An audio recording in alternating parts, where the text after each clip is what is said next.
I still remember the exact sound of the courtroom clock. Tick, tick, tick. My husband sat 3 seats away from me in Montgomery County Domestic Relations Court in Dayton, Ohio. March 18, 2024. A rainy Monday morning. He looked relaxed. I looked like every stereotype people imagine when they hear the words older divorced woman. Gray blazer from Kohl's, reading glasses, a notebook resting in my lap. Nothing remarkable. Then Greg leaned back in his chair and smiled. Not a friendly smile. The kind of smile people wear when they think the game is already over. His attorney was organizing papers while Greg glanced toward me and shook his head. She'd be nothing without me. He didn't even lower his voice much. A couple sitting behind us heard it. The bailiff probably heard it too. And for a second I felt something I hadn't felt in years. Embarrassment. Not because what he said was true. Because for 31 years I'd helped create the version of Greg Parker that everyone believed in. The successful contractor. The self-made businessman. The local success story. And now he was standing on top of that story while pretending I never existed. Funny how quickly people rewrite history. My name is Linda Parker. I'm 58 years old, and until recently I thought I knew exactly how my life would end. Not dramatically. Not in a courtroom. Certainly not with half the county gossiping about my divorce. I figured Greg and I would retire, spoil grandchildren, someday complain about gas prices, and argue over what restaurant to visit after church. Life had other plans. 3 years earlier, things started changing. At first, it was little stuff. Greg staying later at the office. Extra business trips. New shirts. More cologne. A man who's been married over 30 years doesn't suddenly start caring about designer cologne for no reason. One night I asked him about it while loading dishes into the dishwasher. You got somewhere special to be? He laughed. Maybe I just want to look nice. At 7:30 on a Tuesday. He didn't answer. That should have told me everything. But when you've spent decades building a life with someone, your brain becomes very good at protecting itself. You explain things away. You tell yourself you're imagining problems. You tell yourself tomorrow will feel normal again. Then one day normal disappears completely. I found out about Melissa during a community fundraiser at the Dayton Convention Center. I wasn't snooping. I wasn't investigating. I was carrying a plate of dry chicken and potato salad when I heard 2 women talking near the dessert table. One said, I heard Greg brought Melissa to Columbus last weekend. The other laughed. His wife doesn't know. I still remember standing there holding that paper plate. Nobody noticed me. They just kept talking. The room suddenly felt very warm. That was the moment my marriage ended. The legal paperwork came months later. The emotional part happened beside a tray of brownies. When I confronted Greg, he didn't deny it. That hurt more than if he had.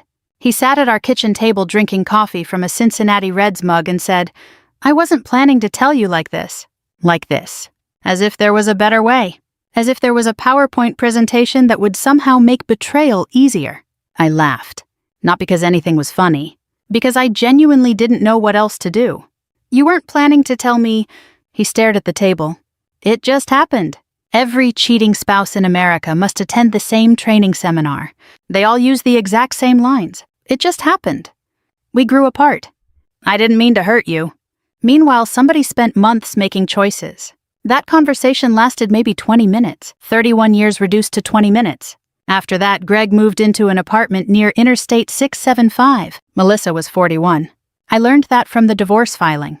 You learn a lot of strange details during a divorce. Things nobody ever wants to know. For months afterward, friends would call. Some meant well. Some were just curious. A few treated the whole situation like a television show. One afternoon, my neighbor Carol brought over a frozen lasagna from Kroger. She sat at my kitchen table and said, I never understood how Greg built that company from nothing. I almost laughed. Not because Carol was wrong. Because she genuinely believed the myth. Everyone did. The truth was much less exciting. Back in 1995, Parker Construction wasn't some thriving business. It was a disaster. Greg had talent. I'll always give him that. He knew construction. He knew people. What he didn't know was bookkeeping, or taxes, or budgeting, or paperwork. The company nearly collapsed during its second year. I was working part-time at a regional consulting firm then. Every evening I'd come home, make dinner, help the kids with homework, and spend hours balancing company accounts at our dining room table. There were nights I didn't get to bed until midnight, sometimes later.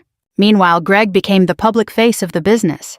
Customers saw him, employees saw him, suppliers saw him, Nobody saw the woman behind stacks of invoices. And honestly, I didn't mind. At least not back then. Marriage isn't supposed to be a competition. You support each other. That's how I viewed it. Maybe that was my mistake. By the time divorce proceedings started, Greg had convinced himself of his own legend. He genuinely believed he built everything alone. The strange thing is, part of me still cared about him. Not the version sitting in court. The younger version. The man who used to dance with me in the kitchen while spaghetti boiled on the stove. The father who coached Little League. The husband who once drove through a snowstorm because I mentioned craving hot chocolate. Those memories don't disappear just because somebody hurts you. That's what made everything so difficult. Anger would have been easier. Hatred would have been simpler. Instead, I kept carrying around grief. And grief is heavy, especially when you're carrying it alone. As the court hearing approached, Greg became increasingly confident. His attorney filed motions demanding favorable asset divisions. Friends told me Greg was already talking about life after the divorce. According to one mutual acquaintance, he described the outcome as a formality.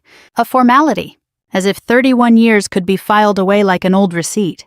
A week before the hearing, I sat alone in my home office looking through boxes of documents. Tax records, insurance files, old business paperwork, decades of paper.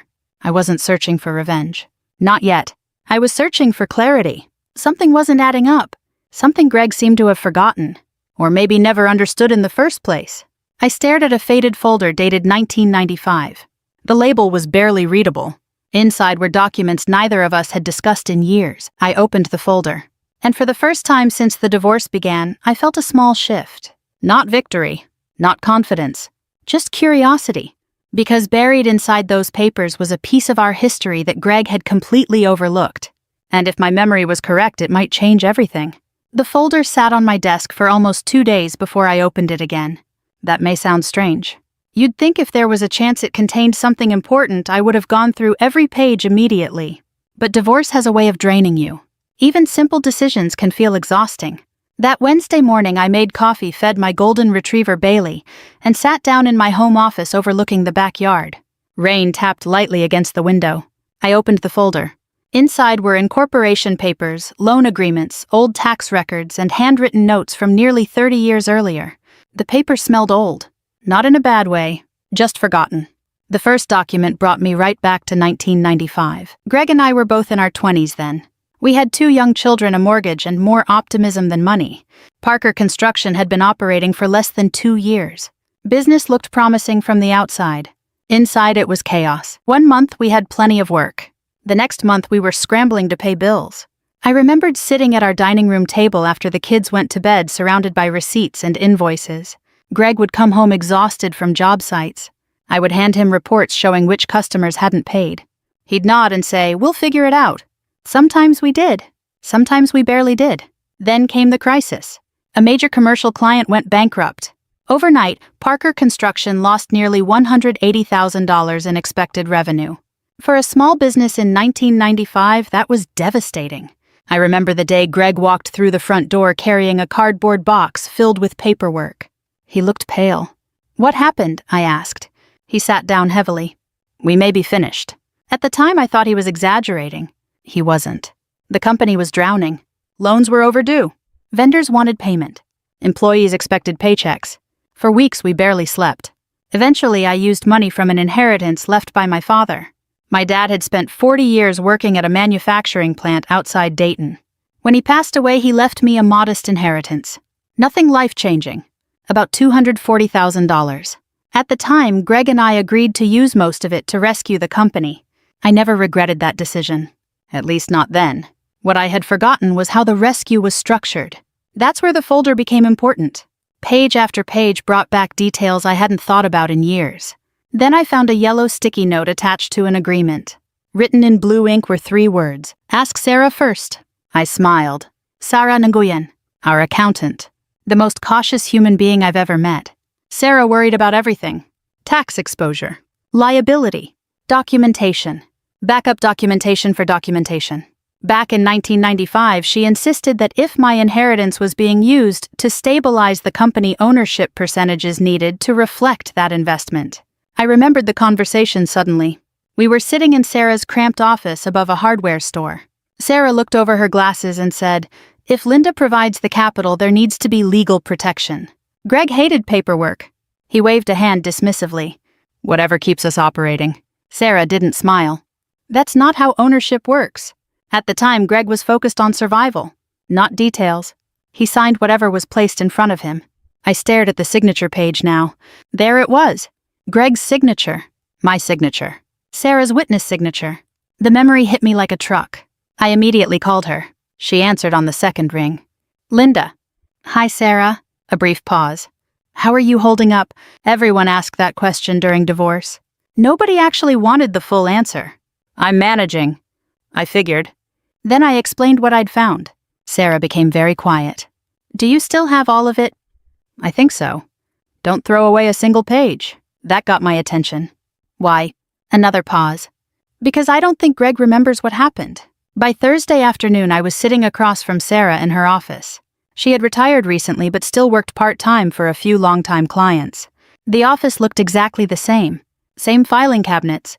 Same old coffee maker. Same framed Cleveland Guardians calendar. Sarah spent nearly 2 hours reviewing documents. Occasionally she nodded. Occasionally she made notes. Finally she leaned back. Well, that was never a good sign. What? You were right. About what? Greg has absolutely no idea. I felt my stomach tighten.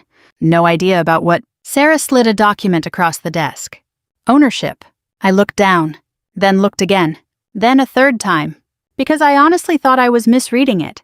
According to the restructuring agreement signed in 1995, my inheritance wasn't treated as a loan. It had been treated as an equity investment, a very large one. The ownership percentages had been adjusted accordingly. I stared at the page. Sarah pointed at a section near the bottom. Read that. I did. Then I read it again. The room suddenly felt quiet. That can't be right. It is. But Greg always said, I know what Greg always said. Sarah removed her glasses. Greg says a lot of things. For the first time in months, I laughed. A real laugh.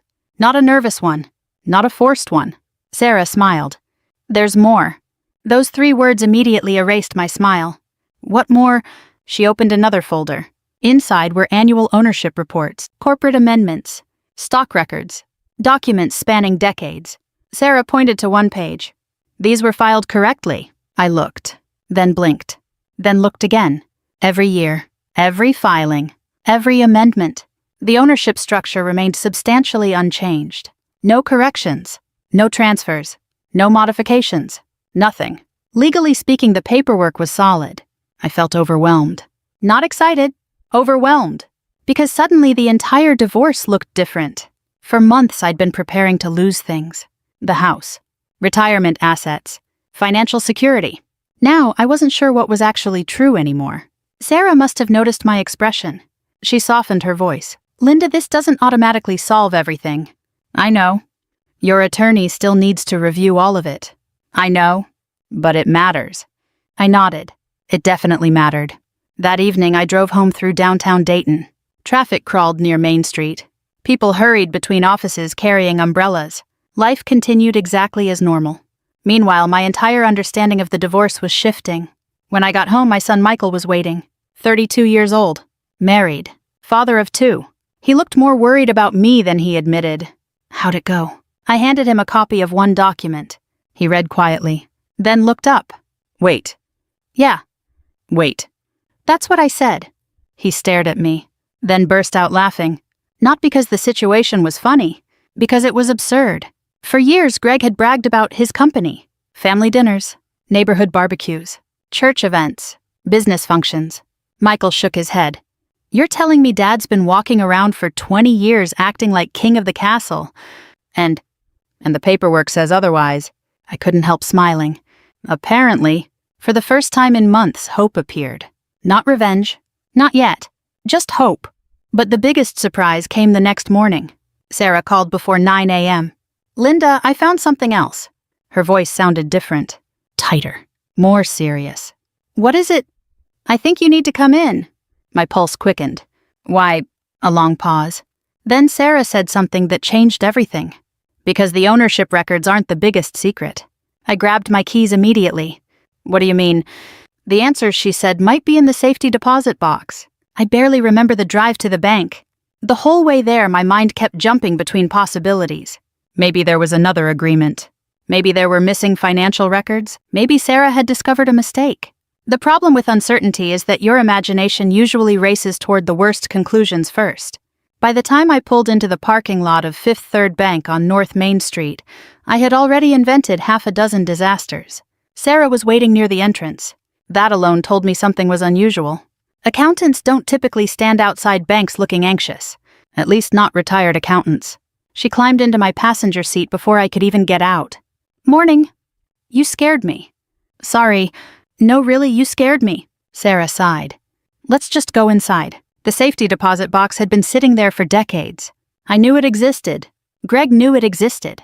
But neither of us had touched it in years. Back in the 90s, we used it to store important records. Original contracts.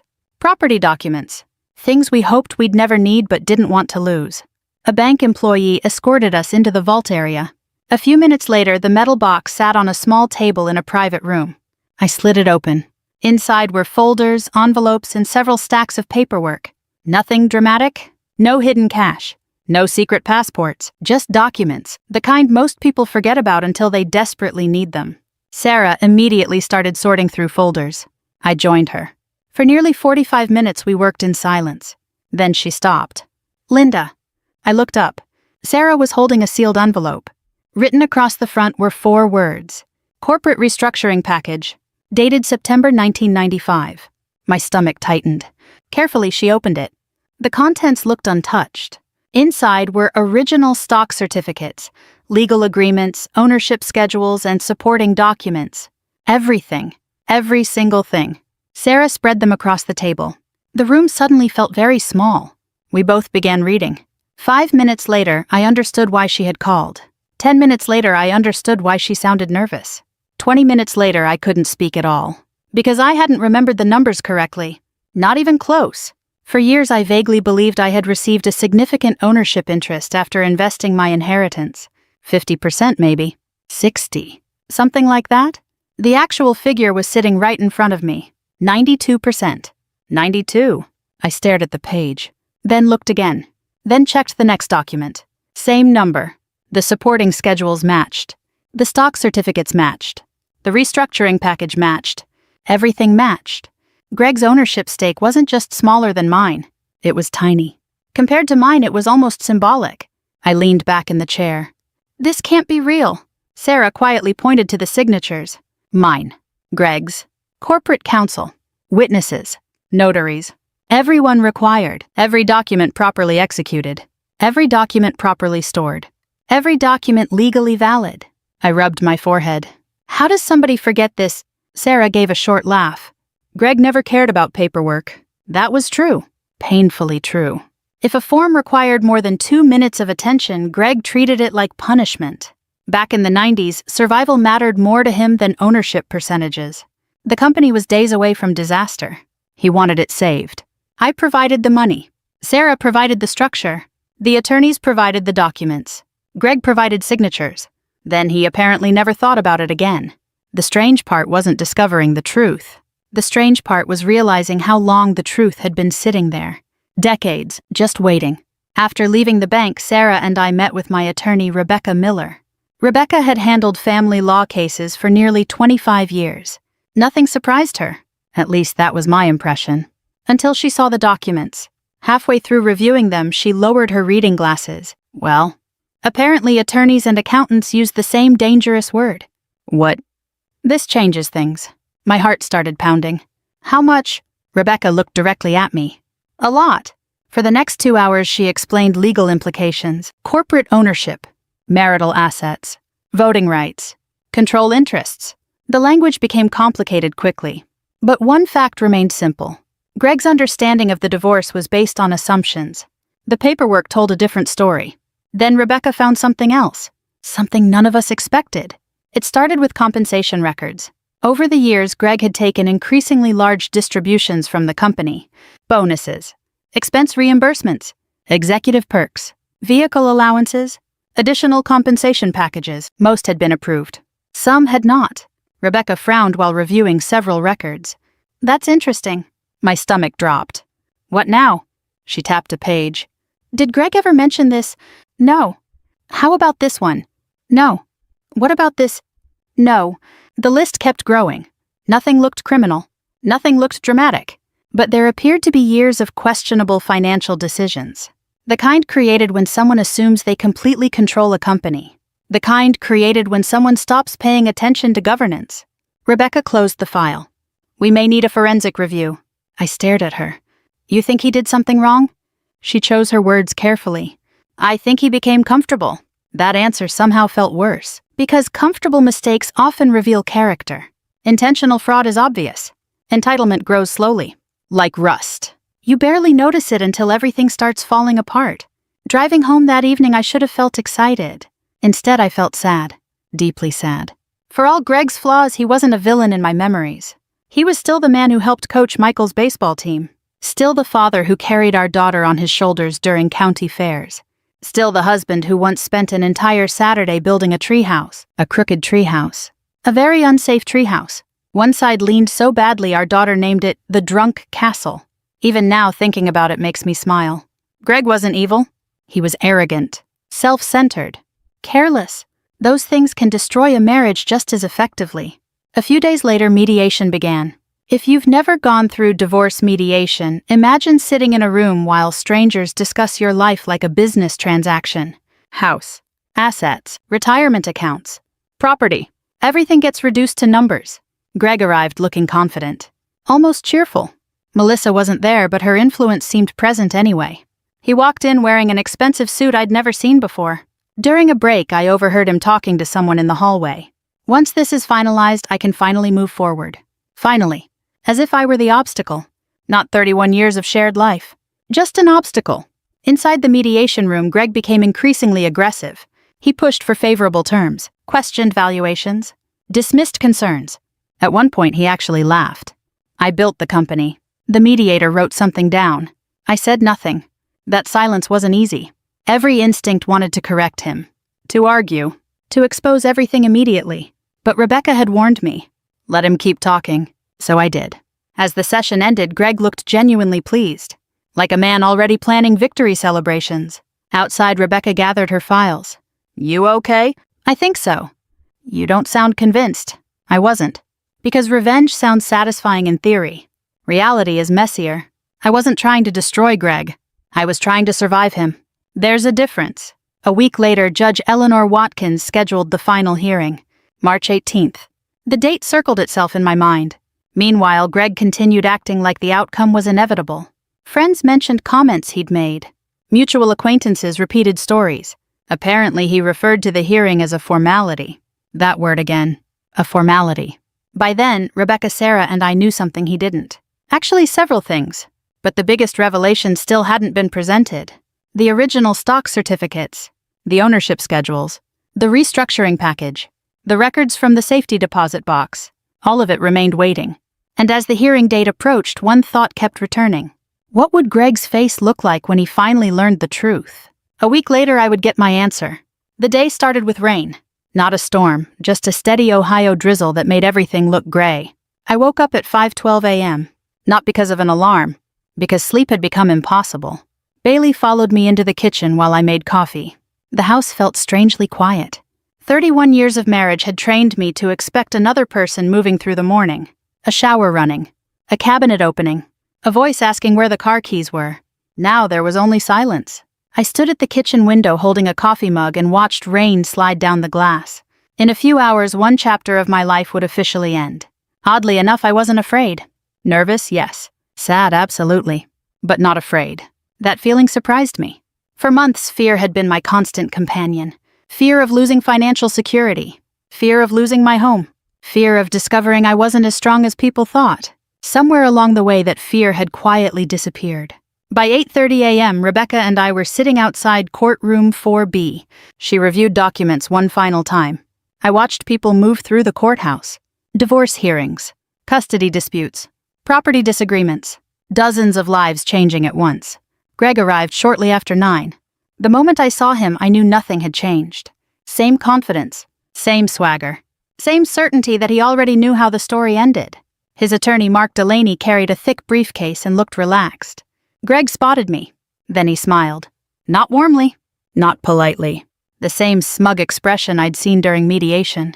He leaned toward Mark and said something. Both men laughed. Rebecca glanced up. You okay? Fine. You don't sound fine. I just realized something. What? I looked across the hallway. For the first time in months, I don't need him to believe me. Rebecca smiled slightly. That's progress. A few minutes later, the bailiff opened the courtroom. Everyone entered. The hearing began. Judge Eleanor Watkins was known for being fair, direct, and very difficult to impress. She wasted no time. Within minutes, attorneys were presenting arguments. Greg's side went first. That turned out to be a mistake. For nearly 30 minutes, Mark painted a picture of Greg as the driving force behind Parker Construction. The founder, the builder, the decision-maker, the primary contributor. At one point, Greg nodded proudly while listening. I almost felt embarrassed for him. Almost. Then came the moment that had lived in my head for weeks. Mark discussed future business interests. Greg shifted in his seat and glanced toward me. Then he smiled. And in a voice just loud enough for people nearby to hear, he said, "She'd be nothing without me." The words landed exactly the way he intended. Like a final insult. Like a reminder of who he believed mattered. A younger version of me might have reacted. Argued. Cried. Shown anger. Instead, I simply sat there. Because for the first time, I knew something he didn't. Actually, I knew several things. Judge Watkins reviewed a few documents, then looked toward Rebecca. Counselor, Rebecca stood. Your Honor, we'd like to introduce additional evidence. The atmosphere changed immediately. Mark frowned. Greg stopped smiling. Boxes of documents were brought forward. Exhibits were organized. Copies were distributed. For nearly 20 minutes, Rebecca carefully walked the court through the history of Parker Construction.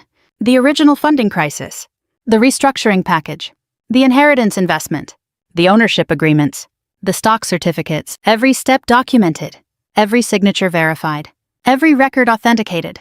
At first, Greg looked confused, then concerned, then uncomfortable. The transformation was gradual, like watching someone realize they're standing on thin ice. Mark interrupted several times. Judge Watkins allowed the evidence. Then Sarah Nguyen was called. I had known Sarah for decades. I had never seen her enjoy herself more. Not because she was cruel. Because accountants spend their entire careers begging people to pay attention to paperwork. For once, paperwork was winning. Sarah calmly explained the restructuring, the capital investment, the ownership changes, the corporate filings. Every answer was clear, simple, undeniable. Mark attempted to challenge her. That lasted about 5 minutes. Arguing with Sarah about records was like arguing with gravity. Eventually, he sat down. The courtroom became very quiet. Judge Watkins reviewed several exhibits. Then she looked up, toward me, then toward Greg, and said the sentence I will never forget. So, they really don't know. For a second, nobody moved. Mark frowned. What don't we know, Your Honor? The judge looked back at the documents, then at Greg. Actually, she paused. The silence felt enormous. She is the majority owner. I heard someone behind us inhale sharply. Mark blinked. What? Judge Watkins pointed toward the exhibits. The ownership structure is clearly documented. Mark immediately began reviewing papers. Faster, then faster. His confidence evaporated with every page. Meanwhile, Greg sat frozen. Completely frozen. I don't think he'd fully understood what was happening. Not yet. Then Sarah handed over additional documentation. The original stock certificates, the restructuring package, ownership schedules, everything. The moment arrived. The exact moment. I watched Greg's face change. First confusion, then disbelief, then realization. The color drained from his face, literally drained. I had never seen anything like it. The man looked physically ill. The courtroom remained silent. Nobody needed an explanation anymore. The documents were explaining everything. Mark flipped through page after page. Finally, he looked toward Greg. Did you know about this? Greg didn't answer. Mark asked again. Nothing, because there was no answer. Only 30 years of assumptions collapsing in real time. Then things became even worse. Rebecca introduced compensation records, expense documentation, corporate governance records, nothing criminal, nothing sensational. Just years of decisions made by someone who believed the company belonged entirely to him. Judge Watkins reviewed the material carefully. Her expression never changed, which somehow made it more intimidating. At one point, Greg attempted to speak. Your Honor, I built that company. The judge nodded politely. No one is disputing your contributions. Then she looked at the ownership records. But ownership and contribution are not always the same thing. That sentence hit harder than anything else said all day. Because it was true. Painfully true. A person can contribute enormously. A person can work tirelessly. A person can sacrifice and still not own what they think they own. The hearing continued for another hour. By then the outcome was becoming clear. Not every issue was resolved immediately. But the foundation beneath Greg's entire strategy had collapsed. Then came one small moment I'll admit still makes me smile. Greg stood abruptly to speak. His knee bumped the council table. A pitcher of water tipped over. Water splashed across several documents. Mark jumped backward. The bailiff rushed over with paper towels. The timing was almost too perfect. For the first time all day, a few people quietly laughed. Even Judge Watkins struggled to hide a smile. Greg sat back down. Defeated. Not angry. Not dramatic. Just defeated. And for reasons I still can't fully explain, I didn't feel triumph. I felt relief. Months of anxiety. Months of uncertainty. Months of wondering whether the truth mattered. Finally over. The hearing ended shortly after 3 p.m. As people began gathering documents, Greg remained seated, staring ahead, almost motionless. The man who had entered the courtroom convinced of victory looked completely different now. I stood, collected my purse, and prepared to leave. Then I heard my name. Linda. I turned. Greg was standing there. For the first time in months, he looked unsure of himself, as if he wanted to say something. Maybe apologize. Maybe explain. Maybe blame someone. I never found out. Because after a long pause, he simply lowered his eyes and walked away. 6 months after the hearing, I was sitting on my back porch with a cup of coffee when my daughter called. "Mom." "Morning, sweetheart. You sound happy." I looked across the yard. Bailey was chasing squirrels with the same lack of success he'd demonstrated for years. The maple trees were beginning to turn colors. Ohio autumn had arrived. For the first time in a long while, my life felt settled. "I think I am," I told her. There was a brief silence. Then she laughed. "Good, about time." She wasn't wrong. The months after court had been surprisingly complicated. Movies make revenge look simple. Real life doesn't. After the hearing, people assumed I must have felt victorious. Some did anyway. The truth was more complicated than that. The divorce was finalized several weeks later. The court's decisions reflected the documented ownership structure and financial realities that had finally come to light. There were still negotiations. Still paperwork. Still legal expenses. No dramatic movie ending. Just lawyers, accountants, signatures, and deadlines. Lots of deadlines. I officially became the controlling owner of Parker Construction Holdings. Even writing that sentence still feels strange. For decades, I had operated quietly in the background. Suddenly, people wanted my opinion. Employees called. Managers scheduled meetings. Bank representatives requested conferences. The responsibility felt heavier than I expected. One afternoon, I sat alone in my office staring at financial reports. The same office Greg had occupied for years. The same desk. The same leather chair. The same framed aerial photograph of Dayton hanging on the wall. I looked around and thought, now what? Winning an argument and running a company are very different things. Fortunately, I had no intention of pretending otherwise. Within the first month, I hired professional management. Experienced people. People smarter than me in areas where expertise mattered. One lesson age teaches is knowing what you don't know. I wasn't interested in becoming a construction executive overnight. I was interested in protecting what existed. That decision turned out to be one of the best choices I made. The company stabilized. Employees relaxed. Projects continued. Life moved forward. Not perfectly. Just normally. And after everything that happened, normal felt pretty wonderful. The biggest surprise involved Greg. For months after court, I barely heard anything about him. Part of me expected endless conflict. Appeals. Arguments. More legal battles. Instead, there was mostly silence. Then one afternoon, Sarah stopped by my office carrying 2 coffees. She set one on my desk. I heard something. That sentence always got my attention. What? Greg started another company. I leaned back. Oh, Sarah looked disappointed. That's it. What were you expecting? I don't know, more excitement. I laughed. You've spent too much time with attorneys. The truth was, I wasn't surprised. Greg loved construction. Always had. Building things was part of who he was. A few weeks later, I learned more. His new operation was smaller. Much smaller. A handful of employees. Modest projects. Nothing close to the size of Parker Construction. But it was functioning. Paying bills. Growing slowly. One evening, Michael came over for dinner and mentioned seeing his father. "How's he doing?" I asked. Michael shrugged. Honestly? Honestly. He seems okay." That answer stayed with me. Okay. Not thriving. Not collapsing. Just okay. And to my surprise, hearing that made me feel relieved. Not disappointed. Relieved. For months I had imagined some dramatic emotional payoff. Some magical moment when justice would make everything feel complete. Life doesn't work that way. There wasn't a single moment. No triumphant finish line. Just gradual healing. Little by little. Day by day.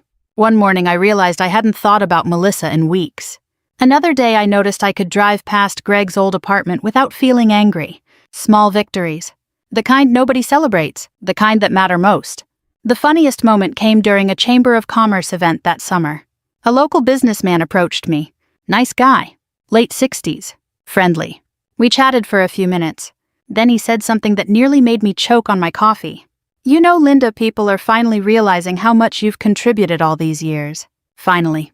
I almost laughed. At 58 years old, I'd apparently become an overnight success. 30 years late. Better late than never, I suppose. As months passed, I spent more time reflecting on what had actually happened. The court case wasn't really about ownership percentages, or stock certificates, or legal documents.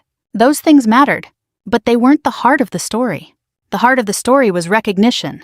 For years I had accepted being invisible. Not because anyone forced me to, because I believed supporting someone else was enough. And sometimes it is. Healthy relationships work that way. The problem comes when one person starts rewriting history, when support becomes expectation, when gratitude disappears, when contributions become invisible. That's where things break. One chilly October evening, I found an old photo album in a closet. Inside were pictures from the early years, Greg and me standing beside our first pickup truck, the kids at Cedar Point, family cookouts, birthdays, ordinary moments. I sat there for almost an hour flipping through pages. Surprisingly, I wasn't angry. Mostly I felt grateful. Not for the divorce, not for the betrayal, but for the lessons. Life had given me a second chance to understand my own value. A lot of people never get that opportunity. Near the back of the album, I found a photograph from 1995. The year everything almost fell apart. The year we saved the company. Greg was standing beside a job site. I was holding a toddler on one hip. Neither of us looked glamorous. We looked tired, young, determined. For a moment I smiled, because the picture captured something important. The company had never been built by one person. Not then. Not ever. The difference was that now the truth was finally visible. These days I still drink coffee on the porch most mornings. I still spoil Bailey.